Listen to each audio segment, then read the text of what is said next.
Ranju Kumari, Jamshedpur men's college Jamshedpur, department of psychology, UG semester 2, educational psychology, unit last यानी 4 unit. Good morning students, मैं आप सबों के बीच लास्ट यूनिट का कम्युनिकेशन चैप्टर जो है उसको लेके आई हूँ। कम्युनिकेशन में बहुत सारी बातें पहले क्लास में बता चुकी हूँ। What is communication, importance of communication, formal and informal communication.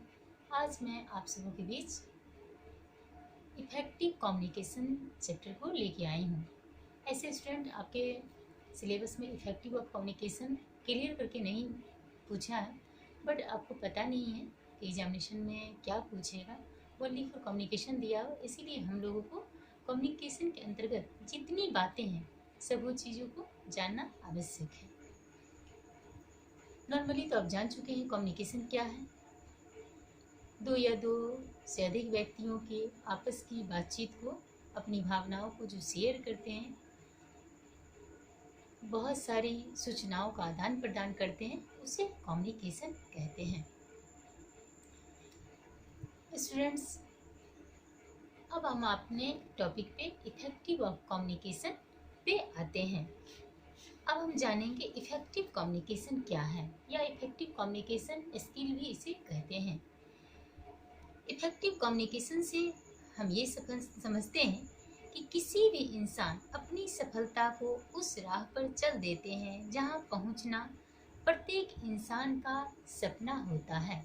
That means यह बच्चे कि अगर हम कम्युनिकेट करते हैं आपके साथ या अदर पर्सन के साथ, या आप ही किसी के साथ करते हो, तो आपको लगता होगा कि मेरी कम्युनिकेशन जो हो रही है वो प्रभावी हो, कम्युनिकेशन जो हो रही है इफेक्टफुल हो।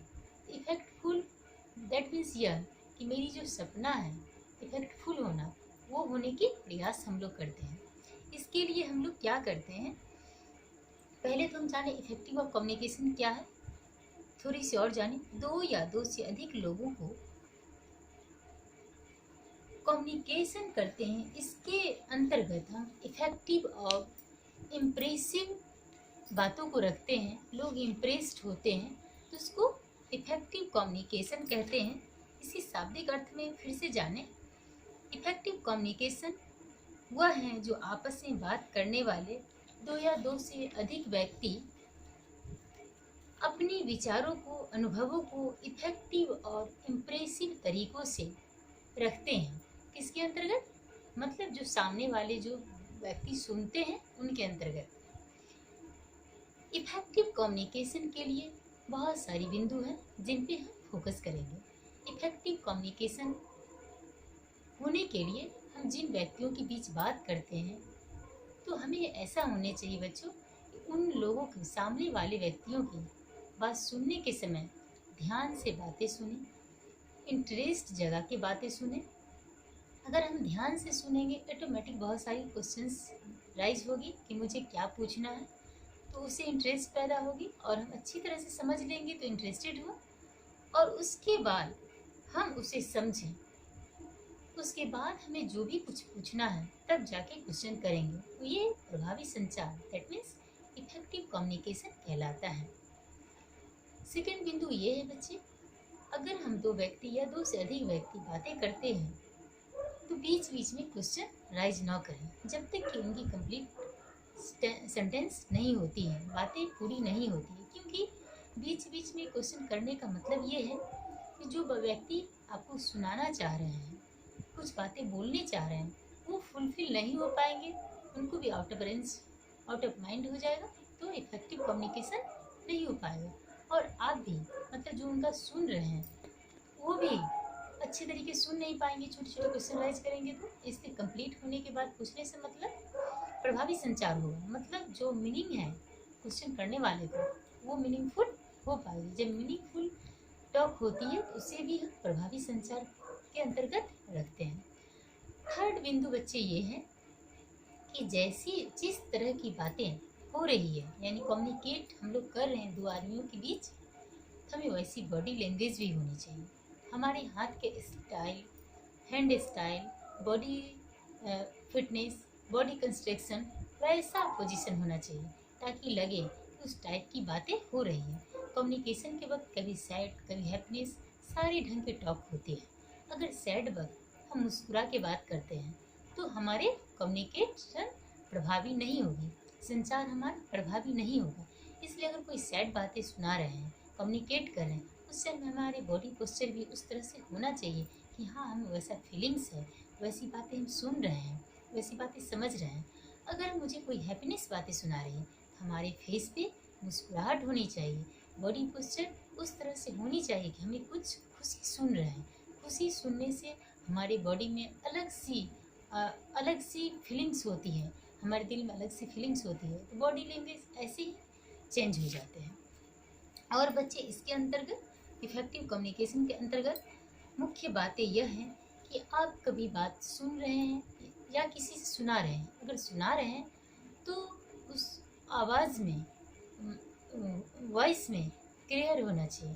क्लियर वॉइस होने से आपकी मीनिंगफुल सेंटेंसेस होगी, मीनिंगफुल सूचनाएं होगी, मीनिंगफुल बातें होगी। अगर मीनिंगफुल बातें होती है तो हमारी कम्युनिकेशन क्या होती है, इफेक्टिव होता है।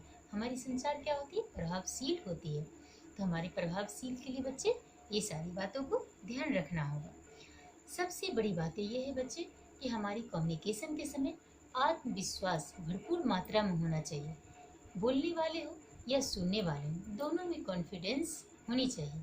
अगर आप बच्चे किसी को कुछ कह रहे हैं, किन्हीं से बात कर रहे हैं, तो कॉन्फिडेंस लेवल जो होती है हाई होनी चाहिए, स्ट्रांग होनी चाहिए, ताकि आपका जो सुनने वाले पर्सन्स हैं उनको लगे कि सही में ये बातें जो बताया जा रहा है ये सही है, ये राइट है। तो सुनने वालों को भी कॉन्फिडेंस अच्छी होगी। इसलिए हमारी कम्युनिकेशन इफेक्टिव होने के लिए कॉन्फिडेंस का भी रहना बहुत ज़रूरी है बच्चे। और बिंदु है बच्चे, अपनी बातचीत की क्वालिटी पर ध्यान देनी चाहिए। दैट मीन्स ये जो टॉपिक पे बात कर रहे हैं वो टॉपिक कहाँ तक जा रहा है, सही जा रहा है कि नहीं, इन सब बातों को भी ध्यान में रहना चाहिए। इन सब बातों को ध्यान में आप रखोगे तभी हमारी कम्युनिकेशन जो होगी, तभी हमारी संचार जो होगी प्रभावशील अर्थात इफेक्टफुल होगी। और बच्चे, कम्युनिकेशन के लिए फेशियल एक्सप्रेशन भी अच्छा रहना बहुत ज़रूरी है। फेशियल एक्सप्रेशन मैंने पहले बता चुकी हूँ जस्ट मिनट पहले कि सैड और हैप्पीनेस। फेशियल एक्सप्रेशन बात करने वक्त जैसे आप बात करें उस लहजे में फेशियल होनी चाहिए, मुस्कुराते हुए बात करनी चाहिए। ये से फेशियल एक्सप्रेशन जो है कम्युनिकेशन का मेन पॉइंट बनता है। नेक्स्ट पॉइंट बच्चे, सबसे इम्प्रेशन की बात यह है कि कम्युनिकेशन के वक्त एम्पैथी भी होनी चाहिए। एम्पैथी दैट मीन्स यह कि अगर किसी के साथ हम बात कर रहे हैं, कम्युनिकेट हो रहे हैं, तो वो बच्चे को, अगर वो पर्सन्स को किसी चीज़ की डिजायर है, किसी चीज़ की उन्हें डिमांड है, तो एम्पैथी के साथ अच्छा ठीक होगा, देखते हैं करके बात करनी चाहिए। नेक्स्ट पॉइंट है बच्चे, जिस टॉपिक पे हम बात कर रहे हैं उस पर मुझे पूरी कमांड होनी चाहिए, पूरी नॉलेज होनी चाहिए, ताकि आगे वाले व्यक्ति, सुनने वाले व्यक्ति को ये नहीं लगे कि इनकी नॉलेज की कमी है। जब ये कोई सामने वाला समझने लगता है तो प्रभावी संचार होना वहीं पे रुक जाता है या स्लोली हो जाता है। नेक्स्ट पॉइंट है बच्चे, इफेक्टिव बनाने के लिए बातचीत के बीच बीच में क्वेश्चन भी राइज होना जरूरी है। बीच मतलब सेंटेंसेस जब पूरी होती है तब, ताकि क्वेश्चंस अगर बिल्कुल नहीं होता है मतलब प्रभावी संचार नहीं हुआ। दैट मीन्स ये कि जब हम पूरी क्लास 45 या 50 मिनट्स की क्लास करते हैं आप लोग के बीच, अगर पूरी क्लास के अंत तक आप लोग एक क्वेश्चंस नहीं करते हैं, किसी के इधर से नहीं आती है, दैट मीन्स ये इफेक्टिव क्लास नहीं हुआ। लेकिन बच्चे आप लोग क्वेश्चंस करते हैं, जितनी क्वेश्चंस होती है दैट मीन्स आप लोग उतने अच्छे तरीके से आप समझ रहे हैं, समझने की कोशिश कर रहे हैं। हमारी क्लास क्या कहलाती है, इफेक्टिवफुली क्लास कहलाती है। सबसे बड़ी बात है ये बच्चे की, अगर हम बात करते हैं किसी से, मेरी पूरी सेंटेंसेस फुलफिल होती है, हमें फीडबैक लेना भी ज़रूरत होता है, क्योंकि कोई क्वेश्चंस नहीं करते तो हम जानना चाहेंगे कम्युनिकेशन तो हो रही है कि ये समझे कहाँ तक। सबसे लास्ट पॉइंट बच्चे इफेक्टिव ऑफ कम्युनिकेशन का ये है कि हम जिनसे बात कर रहे हैं हमारी टॉकिंग ऐसी होनी चाहिए एज के अकॉर्डिंग, रिलेशंस के अकॉर्डिंग, हमारे रिस्पेक्टफुली टॉक होनी चाहिए, रिस्पेक्टफुली सेंटेंसेज होनी चाहिए, ताकि सुनने वाले व्यक्ति अगर बहुत सीनियर हो तो उनको ऐसा न लगे कि कम्युनिकेशन तो हो रही है, बातचीत तो हो रही है, लेकिन इसमें रिस्पेक्ट की कहीं माइनस तो नहीं हो रहा। ये सब बातों को बच्चे ध्यान देंगे। दैनिक जीवन में भी हम लोग बात करेंगे, फैमिली में, दोस्त के बीच, टीचर्स के बीच, तो हम इफ़ेक्टिव संचार के लिए, इफ़ेक्टिव टॉक के लिए हम ध्यान रखेंगे कि कैसे बात करनी चाहिए। अगर बच्चे इन सभी बातों को ध्यान रखते हैं तो आप सबों को भी और हम लोगों की भी, सभी के भी इफ़ेक्टिव कम्युनिकेशन होगी। इफ़ेक्टिव कम्युनिकेशन होने से हमें सेटिस्फैक्शन मिलती है कि हाँ, टॉकिंग हुई, सेटिस्फैक्शन मिली। ओके बच्चे, हमें जहाँ तक लगता है कि कम्युनिकेशन आप लोग अच्छी तरह से समझ चुके होंगे। नेक्स्ट क्लास में मैं आऊँगी कम्युनिकेशन चैप्टर से ही लेकर के, और कुछ बचे हुए हैं जैसे बैरियर्स ऑफ कम्युनिकेशन, मतलब कम्युनिकेशन के अंतर्गत क्या क्या बाधाएं आती हैं। इस टॉपिक को लेकर के मैं नेक्स्ट क्लास में मिलूँगी। आज के लिए इतना ही बस बच्चे, धन्यवाद।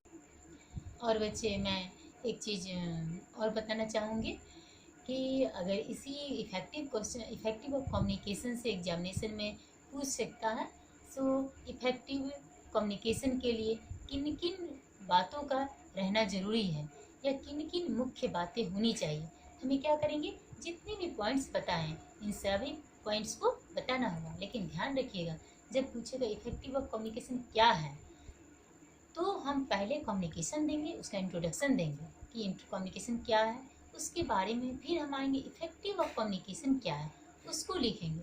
फिर लिखेंगे इफ़ेक्टिव कम्युनिकेशन के लिए हमें निम्न बिंदुओं को ध्यान रखना ज़रूरत होती है। फिर हम अंडरलाइन करेंगे और अच्छी तरह से पॉइंट पॉइंट में डालेंगे इफ़ेक्टिव कम्युनिकेशन के लिए किन किन मुख्य बिंदु होना जरूरी है।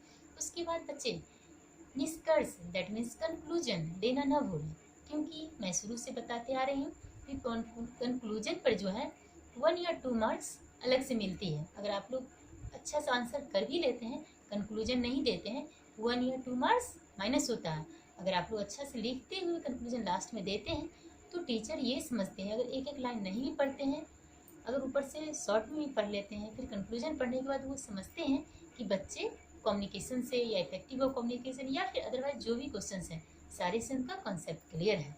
इसलिए कॉन्सेप्ट जो होता है क्लियर किससे पता चलती है, कंक्लूजन से। स्टेप से ही बच्चे लिखेंगे।